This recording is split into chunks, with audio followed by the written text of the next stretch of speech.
दरबार मिलई दीवार सफेद वया थई छाकुसा दे लाल डिठा थे कहिड़ो गम दरबार मिले दीवार सफेद वया थे छाकुसा दे लाल डिठा थे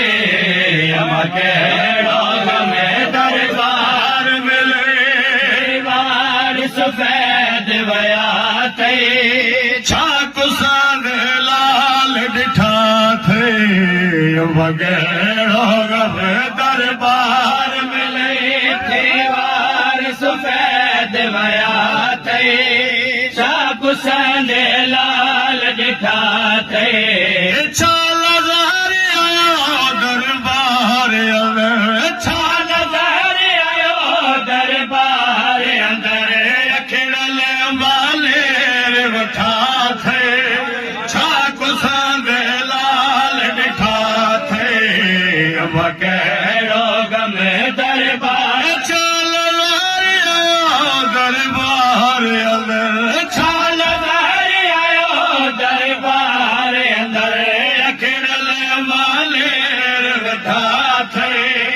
छाकुसा दे लाल डिठा थे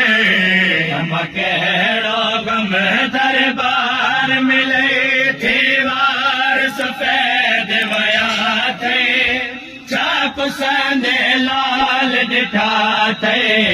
हर साल जी उम्र में झुकी कमर वए अम्मा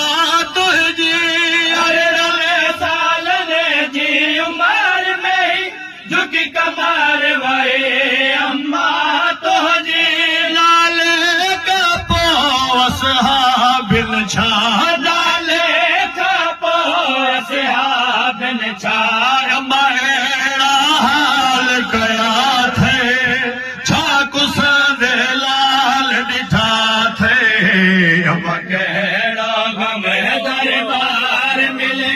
दीवार सफेद वया थे छाकुसा दे लाल डिठा थे दरबार में छाय नजर आयो मजलूम जी करे बल जो दरबार में छाय नजर आयो मजलूम जी करे बल जो मजलूम जी करे बल में हुआ मजलूम जी करे दल में अम्मा खंजर जवार डिठा थे छाकुसा दे लाल डिठा थे कहिड़ो गम दरबार मिले दीवार सफेद वया थे छाकुसा दे लाल डिठा थे कहिड़ो गम दरबार मिले दीवार सफेद वया थे छाकुसा दे लाल डिठा थे